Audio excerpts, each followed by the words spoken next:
നമസ്കാരം. പലതരം തട്ടിപ്പുകളെക്കുറിച്ച് നമ്മൾ കേട്ടിട്ടുണ്ട്. ലോൺ ആപ്പും ഡിജിറ്റൽ അറസ്റ്റും കഴിഞ്ഞ് പുതിയ തരം തട്ടിപ്പുമായി ഇപ്പോൾ എത്തിയിരിക്കുകയാണ് സൈബർ കുറ്റവാളികൾ. ഇമെയിൽ സ്റ്റോറേജ് സ്പേസ് തീർന്നതിനാൽ അക്കൗണ്ട് റദ്ദാക്കുമെന്ന മുന്നറിയിപ്പ് നൽകിയാണ് പുതിയ തരം തട്ടിപ്പുമായി ഇവർ രംഗത്തെത്തിയത്.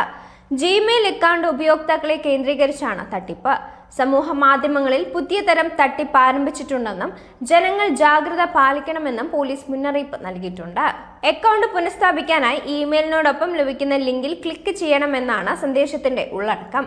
ലിങ്കിൽ ക്ലിക്ക് ചെയ്യുന്നതോടെ തട്ടിപ്പുകാരുടെ വെബ്സൈറ്റിലേക്ക് എത്തുകയും അതുവഴി കമ്പ്യൂട്ടറുകളിലേക്ക് വൈറസുകളും മാൽവെയറുകളും കയറാനോ ബാങ്ക് അക്കൗണ്ടുമായി ബന്ധപ്പെട്ട വിവരങ്ങൾ നൽകുന്നതോടെ പണം നഷ്ടപ്പെടാനോ സാധ്യതയുണ്ട്. ലിങ്കിൽ ക്ലിക്ക് ചെയ്യുന്നതോടെ തട്ടിപ്പുകാരുടെ വെബ്സൈറ്റിലേക്ക് എത്തുകയും അതുവഴി കമ്പ്യൂട്ടറുകളിലേക്ക് വൈറസുകളും മാൽവെയറുകളും കയറാനോ ബാങ്ക് അക്കൗണ്ടുമായി ബന്ധപ്പെട്ട വിവരങ്ങൾ നൽകുന്നതോടെ പണം നഷ്ടപ്പെടാനോ സാധ്യതയുണ്ട്. ഗൂഗിളിൻ്റെതെന്ന മട്ടിൽ വരുന്ന സന്ദേശമായതിനാൽ പലരും വിശ്വസിക്കാനും ലിങ്കിൽ ക്ലിക്ക് ചെയ്യാനും സാധ്യതയുണ്ട്. ഇത്തരത്തിലുള്ള ഇമെയിൽ ലഭിച്ചാലുടൻ ഗൂഗിൾ അക്കൗണ്ട് സെറ്റിംഗ്സിൽ സ്റ്റോറേജ് വിവരങ്ങൾ പരിശോധിക്കണം. ഇമെയിൽ വഴി ലഭിക്കുന്ന ലിങ്കുകളിൽ ക്ലിക്ക് ചെയ്യരുത്. സാമ്പത്തിക തട്ടിപ്പിനിരയായാൽ ഉടൻ തന്നെ 1930 എന്ന നമ്പറിൽ വിവരം അറിയിക്കണമെന്നും പോലീസ് മുന്നറിയിപ്പിൽ നൽകുന്നുണ്ട്.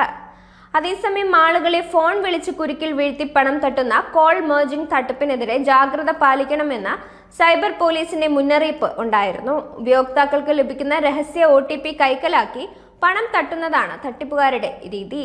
OTP കൈക്കലാക്കാൻ വ്യാജ കോളുകൾ ചെയ്താണ് തട്ടിപ്പ് നടത്തുന്നത്. തട്ടിപ്പിനിരയായ പലർക്കും അക്കൗണ്ടിൽ നിന്ന് പണവും നഷ്ടപ്പെട്ടിട്ടുണ്ട്. പലപ്പോഴായി മിസ്ഡ് കോളുകൾ നൽകിയാണ് ഉപയോക്താക്കളെ തട്ടിപ്പിൽ വീഴ്ത്തുന്നത്.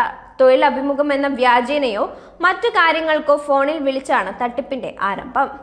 സുഹൃത്തുക്കളിൽ നിന്നോ പരിചയമുള്ളവരിൽ നിന്നോ ആണ് നമ്പർ ലഭിച്ചതെന്നാണ് അറിയിക്കുക. തുടർന്ന് മറ്റൊരു നമ്പറുമായി കോൾ മെർജ് ചെയ്ത ശേഷം ലഭിക്കുന്ന രഹസ്യ OTP ഉപയോഗിച്ച് ബാങ്ക് അക്കൗണ്ടിൽ നിന്ന് തട്ടിപ്പുകാർ പണം കവരുമെന്നും NCPA പറയുന്നുണ്ട്. അജ്ഞാത നമ്പറിൽ നിന്ന് കോൾ വന്നാൽ അത് അവഗണിക്കുകയും പരിചയമില്ലാത്ത നമ്പറുകളിൽ നിന്നുള്ള കോളുകൾ മെർജ് ചെയ്യുന്നത് ഒഴിവാക്കുകയും ചെയ്യണമെന്നും NCPA പറയുന്നുണ്ട്. ഫോണിൽ സ്പാം കോളുകൾ വരുന്നത് തടയാൻ കോൾ സെറ്റിംഗ്സിൽ spam call filter option on ചെയ്യണമെന്നും മുന്നറിയിപ്പുണ്ട്. സംശയകരമായ രീതിയിൽ ലഭിക്കുന്ന OTPകളും സന്ദേശങ്ങളും ഉടൻ തന്നെ ദേശീയ സൈബർ ഹെൽപ്പ് ലൈൻ നമ്പറിൽ വിളിച്ച് അറിയിക്കണമെന്നും NCPAയുടെ മുന്നറിയിപ്പുണ്ട്.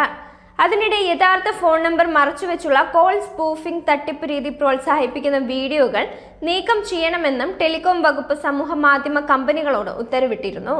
കോളിംഗ് ലൈൻ ഐഡന്റിറ്റി സംവിധാനം മാറ്റിക്കൊണ്ട് എങ്ങനെ കോൾ സ്പൂഫിംഗ് നടത്താമെന്നൊരു സമൂഹ മാധ്യമ ഇൻഫ്ലുവൻസർ വീഡിയോ പോസ്റ്റ് ചെയ്തിരുന്നു. ഇതടക്കമുള്ള ഉള്ളടക്കം 28-നകം നീക്കം ചെയ്യണമെന്നാണ് നിർദ്ദേശം.